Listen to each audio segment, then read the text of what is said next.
ఇదిగో బాబు, ఈ పెట్టెలు కాస్త ఊళ్ళోకి తెచ్చి పెట్టిన ఆయన. తెస్తానమ్మా, పెట్టి రూపాయి అవుద్ది. అదేంటి బాబు, దగ్గరేగా 10 రూపాయలు ఇస్తాను. రూపాయి తక్కువ రారమ్మా. ఇదిగో బాబు, ఇలా రా. అమ్మో, ఎవ్వరు రూపాయి తక్కువ రారు. అవునమ్మా, రూపాయికి తక్కువ ఎవరు రారు. అదేంటి బాబు, మరి అన్యాయం. మామగారు, మీరన్నట్టు నాకు 10 రూపాయలు ఇప్పించండి చాలు. అక్కడ పెట్టు. ఎవరు రాను?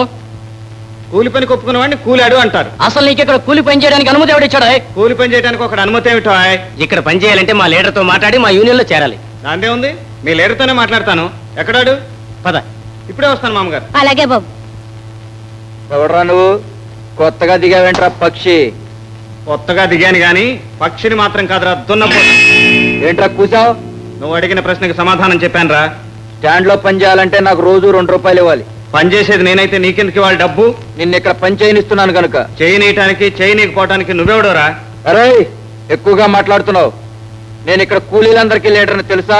ఒళ్ళు వంచి చెమటొచ్చి కష్టపడేది వాళ్ళు, తప్ప తాగి నీళ్ళలో తొంగునేవాడివి నువ్వు. వాళ్ళ కష్టాన్ని దోచుకుతునే నువ్వు లీడర్ ఎలా అవుతావు? దొంగ అవుతావు గాని. నేను చెప్పినట్టు వింటేనే నువ్వు ఇక్కడ పని చేస్తావు. నీ మాట వినకుండా నేను ఇక్కడే పని చేస్తాను. నువ్వేం చేస్తావో చూస్తాను. అయ్యో, నీ పొగరమంట. ఒక 2 నిమిషాలు మామ, వాడి కూలి ఇచ్చేసి వస్తాను. అలాగే బాబు.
తీసుకో గురు, పోలయ్య గారికి బలేడోస్ ఇచ్చావు.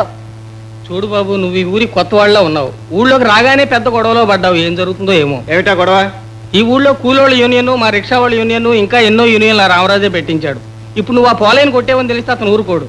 ఊరుకోకపోతే ఊరేసుకోమను. అయినా యూనియన్ అనేది మీలో ఎవరికైనా కష్టం వస్తే కాపాడాలి, తిండి లేకపోతే తిండి పెట్టాలి. అంతేగాని అదొక సోమరిపోతును మేపటానికి కాదు, ఒక స్వార్థపరుడికి డబ్బు మూట కట్టి ఇవ్వటానికి కాదు. అసలు ఇంతమంది ఉన్నారు, ఎందుకు రామరాజుకి అంత భయపడతారు? డబ్బు లేనివాడు భయపడేది డబ్బు ఉన్నవాడిని చూసి. ఆ రామరాజుకి డబ్బు ఉంది, అందుకే. అయితే నేను రావాల్సిన చోటికే వచ్చానన్నమాట. ఏమిటి పోలయా నువ్వు చెప్పేది? ఎవడో భీమరాజు అనేవాడు నా మనిషివైన నిన్ను పట్టుకుని రక్తాలు వచ్చేటట్టు ఇలా ఉతికేస్తాడా? గుండా చెరువా? అయ్యా, వీళ్ళు లెక్క చూస్తుంటే ఒక్క ఉతుకు కాదండి, 4-5 ఉతుకులు తిన్నట్టు కనబడుతున్నాడు. నా మనిషిని కొట్టిన వాడు ప్రాణాలతో నా రాజ్యంలో ఉండడానికి వీల్లేదు. అయ్యా అయ్యా, ఈ మాత్రానికే ప్రతిజ్ఞలు సవాళ్లు చేసి ఆవేశపడిపోకండి. వాడు ప్రస్తుతానికి కూలీలకు నాయకుడు అయ్యాడు. భవిష్యత్తులో వాడు లెక్క ఎలా ఉంటుందో చూద్దాం. వాడు గాని ఊసర వెళ్ళి అయ్యాడు అనుకోండి, అప్పుడే వాడిని ఉతికేద్దాం. For more updates, like, comment, subscribe to our channel. Hey darlings, గంటని click చేయడం మర్చిపోకండి.